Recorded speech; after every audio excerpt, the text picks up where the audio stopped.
Bonjour à tous. Aujourd'hui, on est là pour un webinaire sur l'accompagnement du répit à domicile. On accueille Cynthia Bousseau de la MSA 44 et Vendée et Charlène Sicard de Bulder. Et ce sera animé par le docteur Vincent Oudlaoudia, qui est le président du Gérontopole Pays de la Loire, et moi-même, je suis Jocelyne Guillon, la directrice du Magogie.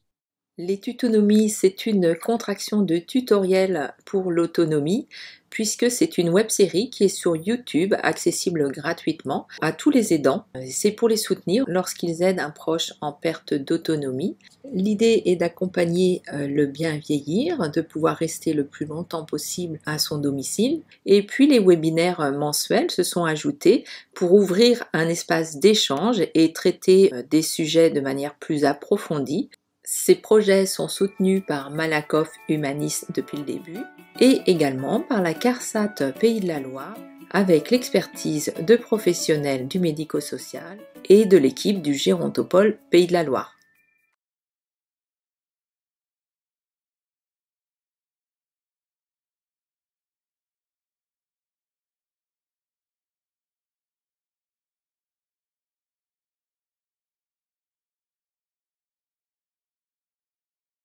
D'un proche en situation de handicap.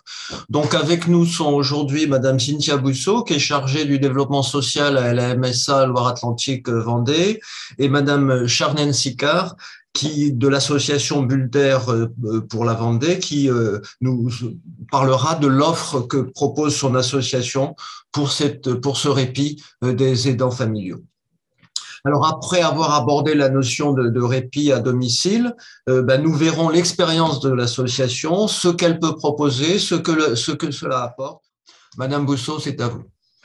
Bonjour à tous et à toutes.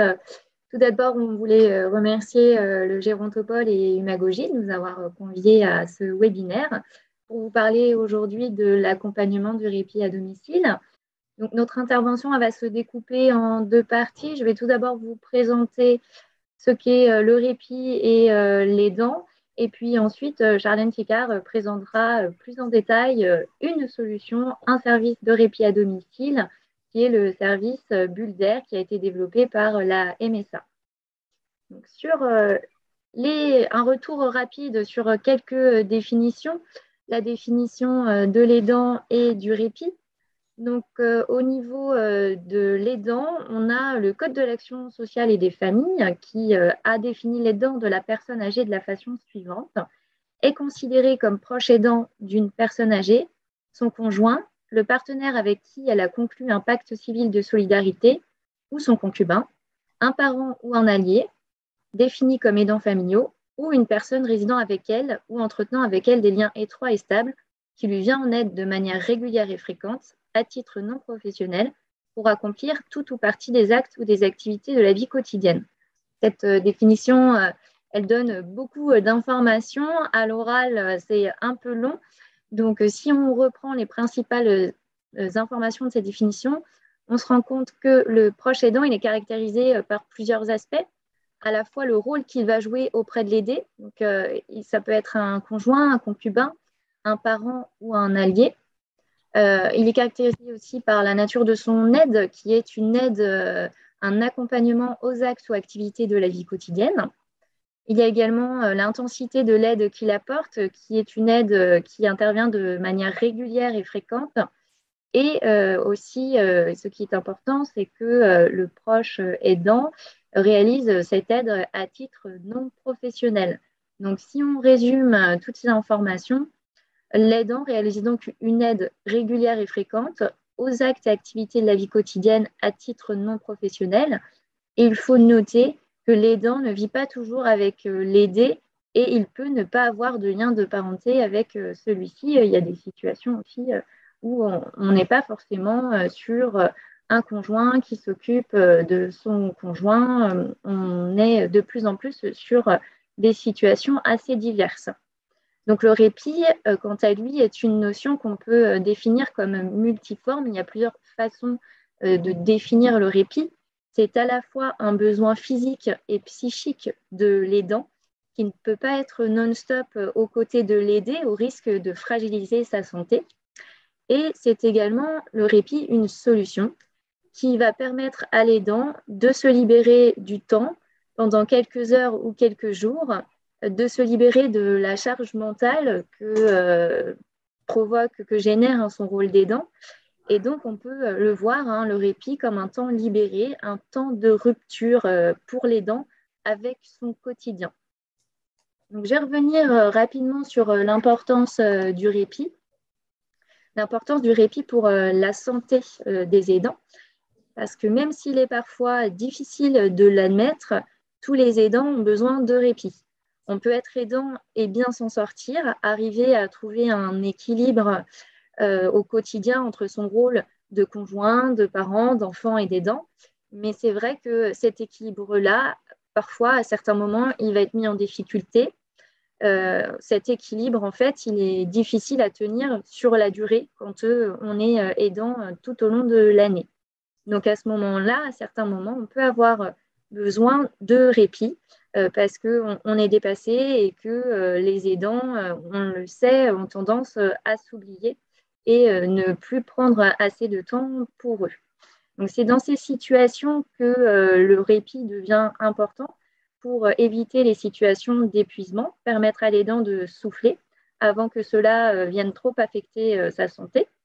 Et donc, il existe plusieurs indicateurs pour aider les personnes à identifier leurs limites et leur niveau d'implication auprès de leurs proches.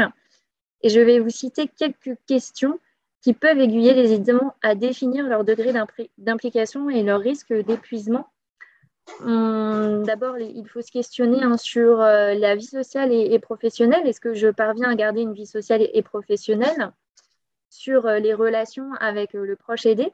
Est-ce que je prends toujours plaisir à passer du temps avec mon proche malgré l'aide que je lui apporte? Sur l'aspect financier de la situation, est-ce que l'aide que j'apporte à mon proche représente un poids financier? Et aussi sur l'impact, comme on le répète, sur la santé. Est-ce que je suis fatiguée, déprimée, nerveux? Et donc, et également, une dernière question, c'est la question de l'entourage et du soutien qu'on va avoir à côté. Est-ce que je peux compter sur une tierce personne pour me soutenir et m'apporter de l'aide? Donc, le site Aidant Plus, on voit une capture de ce site à droite de l'écran, donc qui n'est pas visible, mais c'était plutôt pour vous montrer, une fois qu'on est sur ce site Aidant Plus, comment ça se présente. Il y a donc une échelle d'interprétation à 3 niveaux du degré d'implication de l'aidant. Et à titre d'information, je vais vous lire les informations du niveau 2 lorsque l'aidant va commencer à avoir un impact sur sa santé et sa qualité de vie, et donc que le répit est nécessaire. Donc le niveau 2, on voit que le fait d'aider mon proche est une source de stress car j'ai du mal à gérer toutes mes obligations professionnelles, sociales et familiales. Je me sens souvent fatiguée physiquement et moralement et j'ai du mal à m'octroyer des moments de repos ou de détente. Je commence à m'isoler de mon entourage par manque de temps et d'énergie, mais je culpabilise de laisser mon proche à une tierce personne. L'aide que j'apporte à mon proche a un impact sur mes finances. Je sens que je perds le contrôle dans l'aide que j'apporte à mon proche. Je commence à avoir des pensées négatives envers lui. Donc le répit, ça va être une étape dans le parcours de l'aidant pour lui permettre de surmonter les difficultés. Donc, par rapport aux difficultés rencontrées par les aidants, en reprenant une étude de 2021 commandée par l'association April, on voit que sur le schéma de gauche, les principales difficultés rencontrées par les aidants vont être le manque de temps, qui reste toujours depuis 2015 la principale difficulté, et ensuite la fatigue physique et la complexité des démarches administratives qui évoluent toutes les deux. Et donc là, depuis 2 ans, on voit que la complexité des démarches administratives est une difficulté qui est en deuxième position par rapport à la fatigue physique. Et donc, pour lutter contre l'isolement des aidants et leur apporter des réponses à ces difficultés, ils ont été sondés et questionnés sur, selon eux, les meilleures façons de lutter contre leur isolement. Et il y a 26% des aidants qui, en fait, proposent le développement de solutions de répit et de vacances comme une réponse pour lutter contre leur isolement. Et donc, c'est vrai qu'il existe déjà différentes propositions de répit qui prennent différentes formes. Et le développement du répit est d'autant plus important que cette étude aussi montre que depuis 2015, la part d'aidés vivant en institution atteint son plus bas niveau. Donc, la majorité des personnes aidées vont se retrouver et sont à domicile.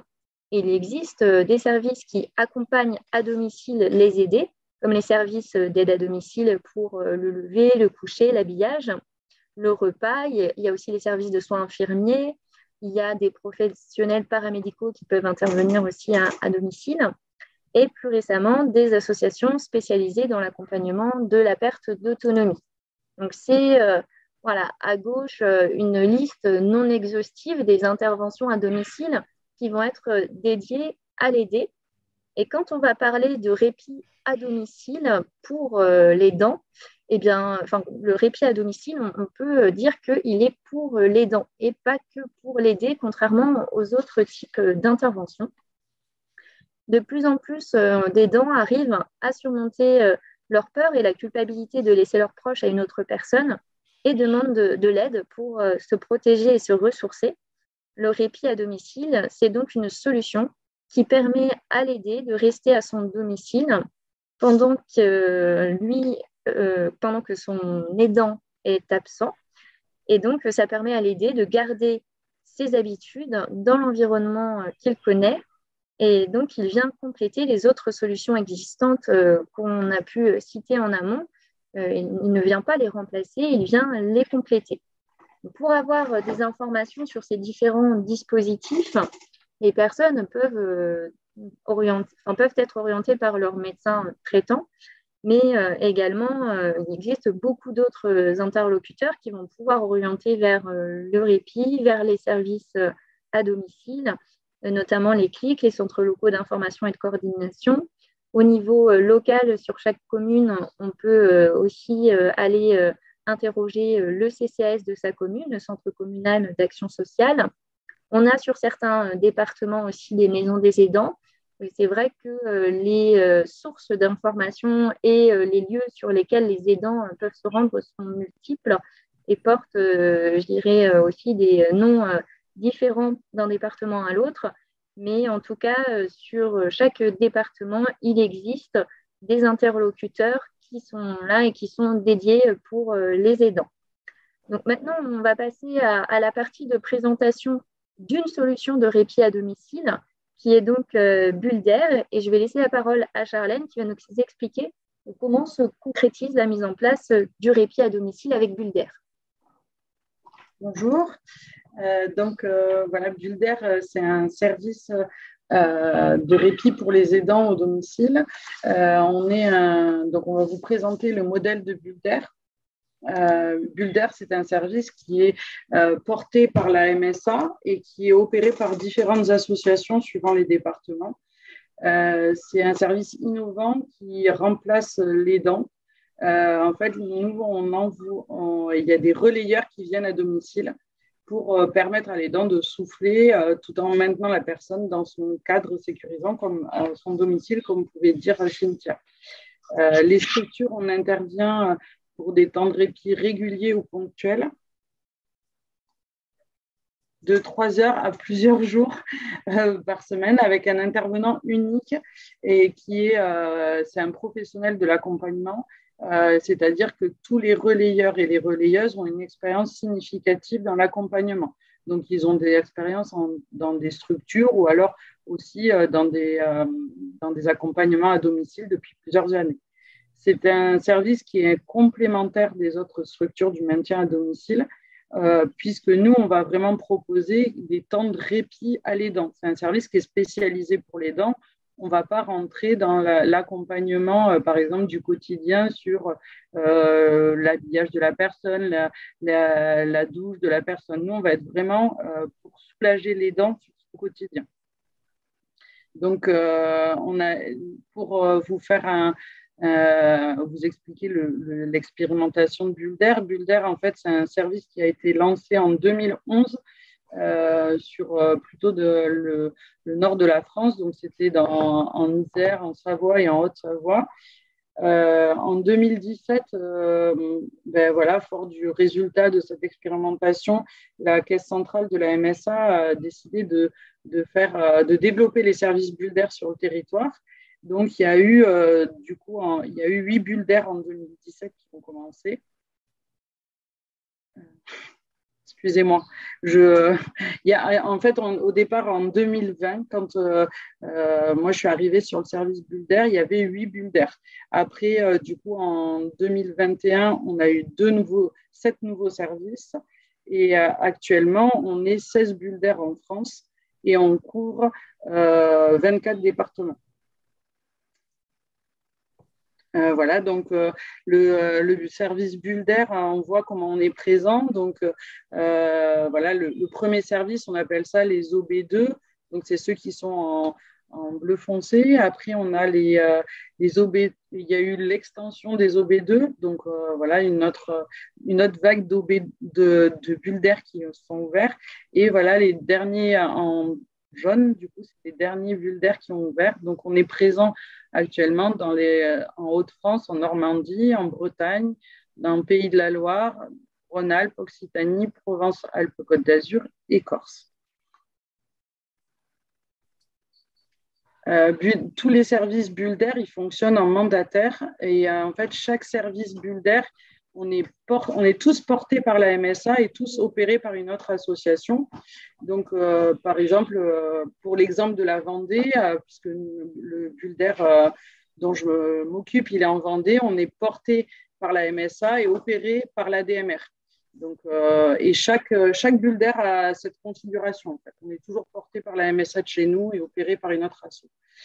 On est tous en fonctionnement mandataire parce que c'est le fonctionnement imposé et qui correspond aussi au service qu'on propose. Donc, ça veut dire que nous, en fait, on met en lien le particulier employeur avec un relayeur qui sera son salarié, ce qui permet aussi d'avoir un relayeur et un salarié unique. Ce n'est pas une équipe qui va venir à domicile pour relayer les dents. C'est toujours le même relayeur. Donc, il y a, voilà, comme on voit dans le schéma qu'on vous affiche, il y a un contrat de mandat qui est établi entre l'association et le particulier employeur qui nous permet après de faire toutes les démarches et toutes les recherches parce que l'intérêt, c'est d'avoir un appui pour l'employeur et c'est de permettre à l'aidant de prendre du temps pour lui et de ne pas lui rajouter tout ce qui est démarches administratives. Donc, c'est l'intérêt de passer par un service mandataire. Les atouts du format mandataire, c'est qu'on on se base à la convention collective du particulier employeur, qui aussi permet une souplesse de ce service. Donc, on va pouvoir faire du régulier et du ponctuel et on va pouvoir intervenir 48 heures d'affilée si c'est la demande de la personne. Donc, le fait de pouvoir être là pendant 48 heures au domicile d'une personne, un aidant, il est rassuré parce qu'il y a une continuité. En fait, c'est toujours la même personne qui va être présente au domicile. Ça ne va pas être plusieurs personnes qui vont tourner. Et après, il pourra y avoir toujours des services en complément. Par exemple, il peut y avoir des services d'aide qui vont venir le matin, mais le relayeur sera toujours là pendant 48 heures. Nous, on intervient aussi pour un minimum de 3 heures d'affilée parce qu'on part du principe qu'un temps de répit de moins de 3 heures, ce n'est pas un réel temps de répit pour les dents. Donc, chaque temps de répit de bulles d'air, c'est un minimum de 3 heures. Voilà. Donc, pour vous donner une idée du profil des aidés et des aidants, c'est que donc il y a 20%, on est sur 77% d'aidants retraités. Il y en a en 20% qui sont en activité et il y a quelques-uns qui n'ont pas du tout d'activité. Une majorité des personnes, ils sont fragilisés par l'âge. Ils ont plus de 70 ans. Les aidants qu'on peut accompagner, c'est une majorité de plus de 70 ans. Voilà. Au niveau les personnes, en fait, l'avantage du répit bulles d'air, c'est qu'on n'a pas on n'impose pas une régularité. on impose juste donc, les 3 heures minimum et en fait, les personnes utilisent Bulder suivant leurs besoins, leurs envies et aussi au niveau des horaires. On n'a pas d'horaire de début et de fin. Donc, on s'adapte vraiment aux besoins de la personne. Donc, un relayeur peut intervenir le soir parce que l'aidant a besoin d'aller à une sortie avec des amis ou alors il peut intervenir en journée parce que voilà, l'aidant souhaite avoir du temps pour lui en journée. On s'adapte vraiment aux besoins et à la demande. Et on fait, du coup, on peut aussi être présent pendant la nuit, bien sûr.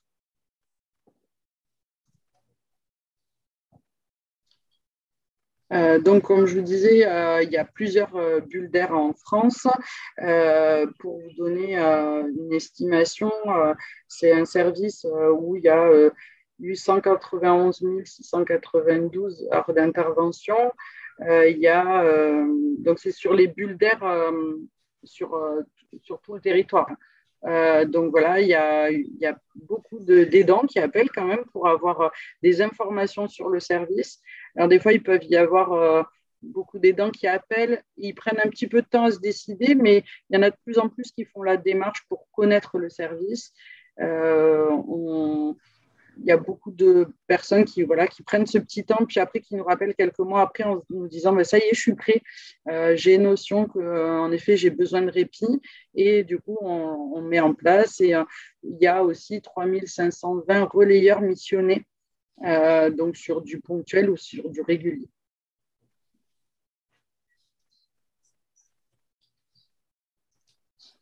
Alors, pour vous expliquer comment on met en place un temps de répit Bulder, donc là, je vais vous parler plus sur le fonctionnement en Vendée, parce qu'on a tous les Bulder, en fait, ont un fonctionnement commun, avec un cahier des charges commun, mais après, bien sûr, on l'adapte suivant le département où on met en place ce service. Donc, en Vendée, en fait, on a un service client où les aidants appellent et ils vont avoir contact avec 2 personnes du service client. Il va y avoir du coup une écoute, ils vont remplir tous un formulaire, ils vont remplir un formulaire ensemble qui va nous permettre d'avoir un maximum d'informations. On va ensuite les recontacter quand on aura reçu leur demande pour que les personnes du service Bulder qui vont être après leur interlocuteur quotidien fassent connaissance avec eux. On va leur faire un devis personnalisé et on va les accompagner dans les démarches pour les prises en charge. Parce que tous les Bulder sont conventionnés avec plusieurs caisses de retraite complémentaires de l'Alliance professionnelle. Et aussi, on a chacun des partenariats avec d'autres financeurs qui vont nous permettre de les intégrer au devis. Et c'est toujours nous qui allons faire la démarche pour le futur particulier employeur.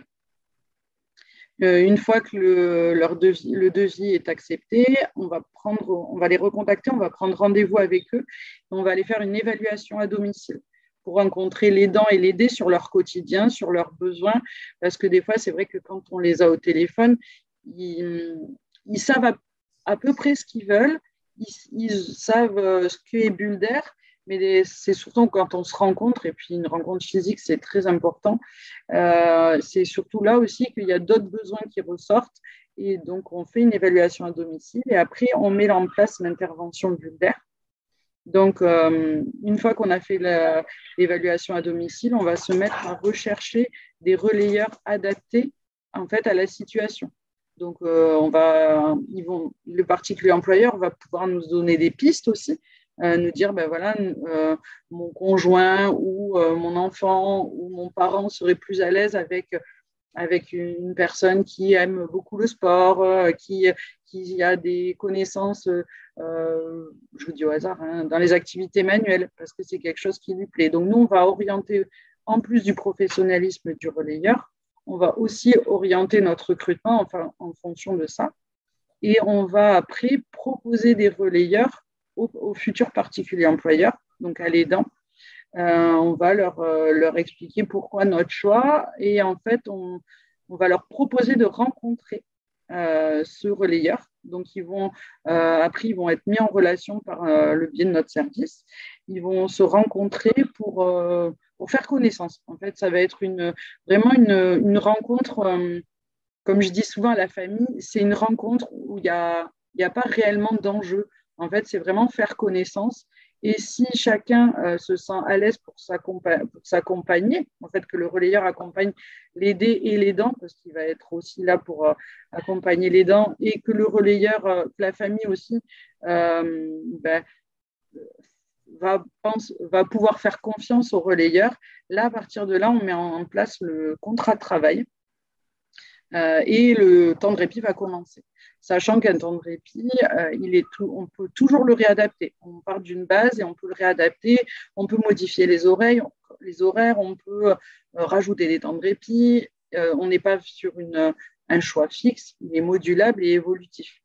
Et après, bien sûr, nous, on va être toujours là, l'équipe Bulder, pour ensuite suivre l'intervention, faire des bilans avec le relayeur, les familles, pour que ce soit toujours au plus adapté aux besoins de l'aidant.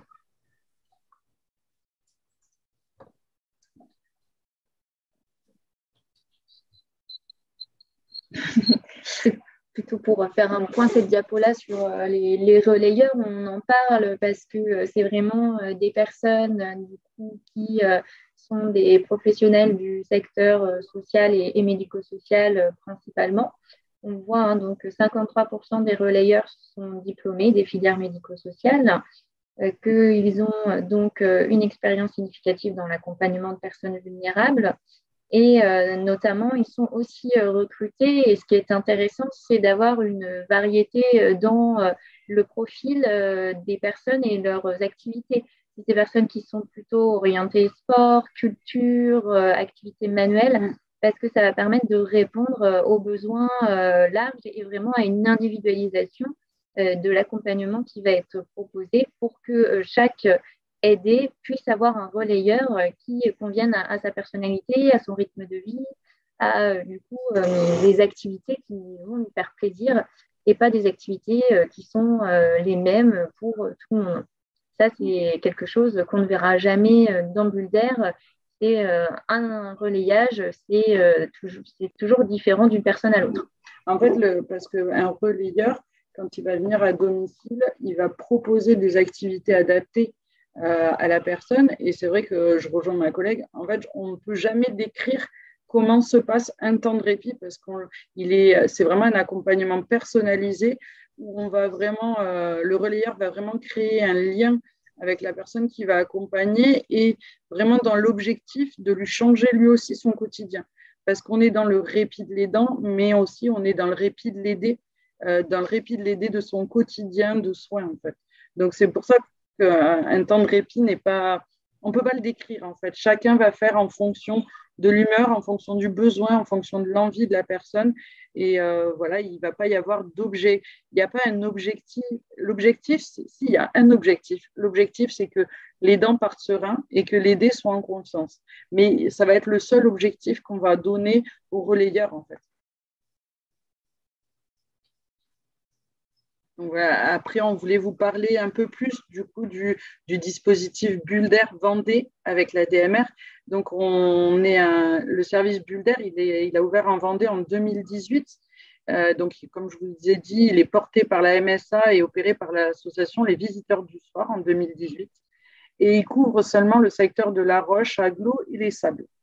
Et en mars 2020, la MSA est toujours intéressée pour porter ce projet et la DMR est aussi très intéressée pour le reprendre. Donc, en fait, en mars 2020, il est toujours porté par la MSA, mais la DMR le reprend et on crée l'association ADMR Aide aux aidants. Et on est le seul service de répit sur la totalité du département. Voilà, nous, on est vraiment spécialisés que dans le répit. On ne fera aucune autre activité d'accompagnement à domicile.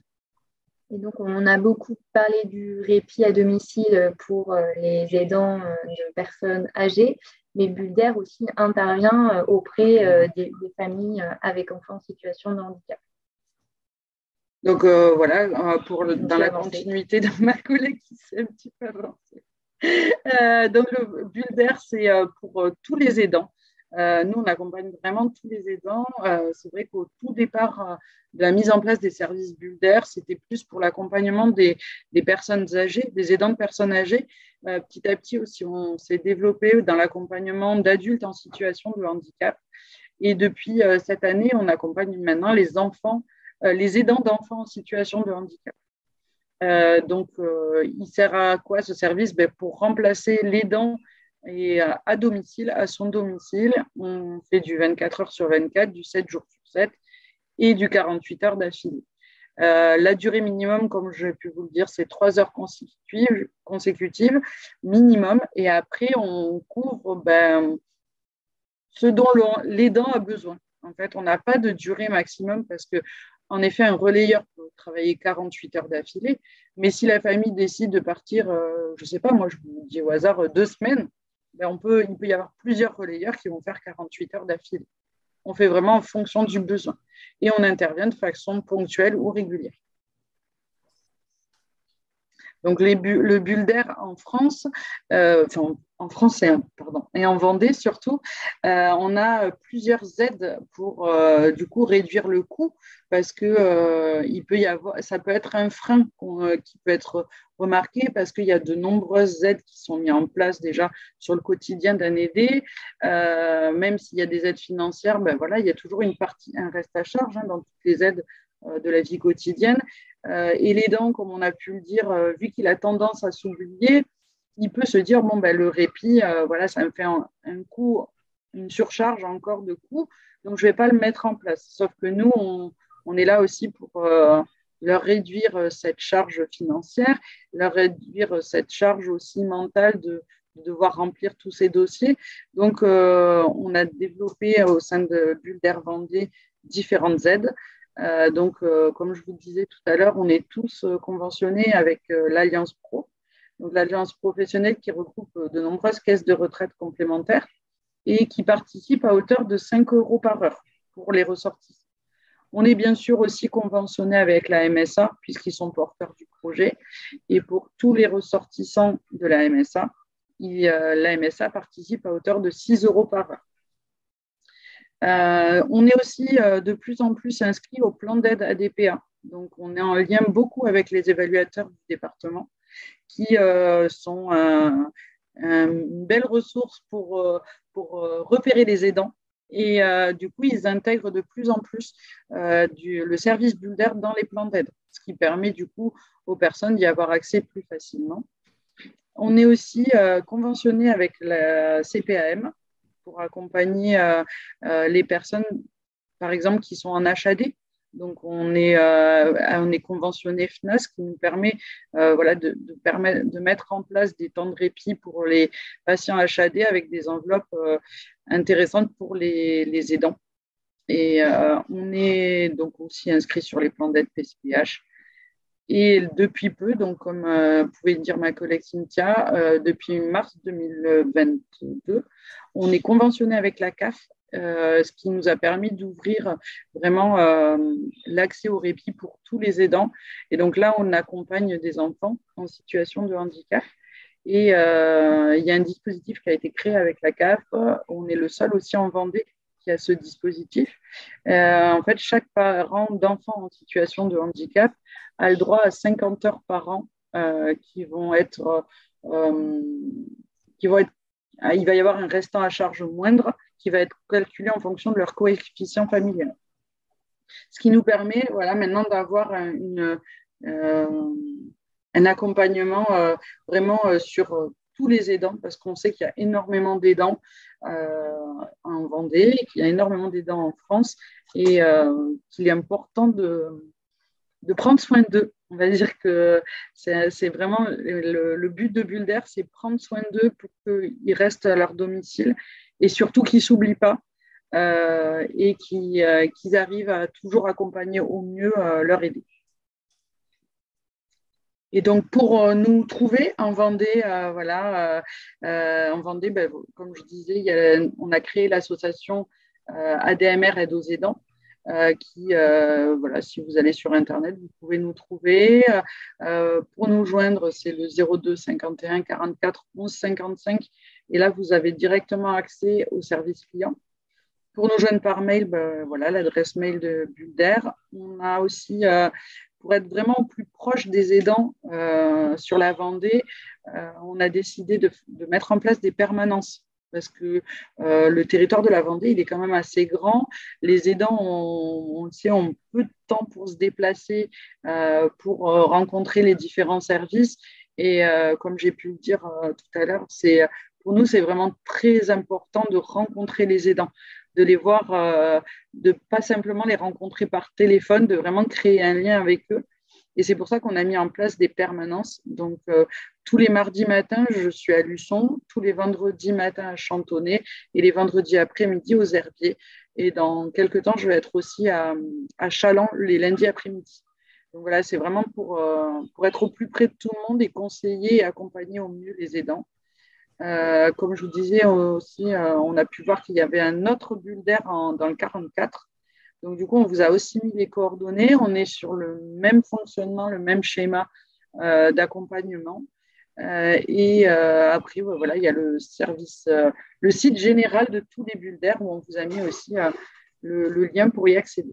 Et petite précision pour la Loire-Atlantique, donc l'association Votre Second Souffle, qui est aussi accompagnée par la MSA pour la mise en place du service Bulle d'Air. Pour l'instant, elle couvre Nantes et son agglomération en termes de secteur. L'association intervient aussi sur le vignoble, mais il y a un projet et dans les tuyaux de se développer sur tout le département de la Loire-Atlantique pour qu'en Loire-Atlantique et en Vendée, Bulle d'Air soit accessible vraiment à tous les habitants, de toute la population, quel que soit l'endroit où ils habitent. Alors, Madame Bousseau, Madame Sicard, merci pour cette présentation extrêmement concise, complète et passionnante. Merci à vous trois pour votre intervention. C'est vrai que c'est intéressant de voir des solutions de répit à proximité.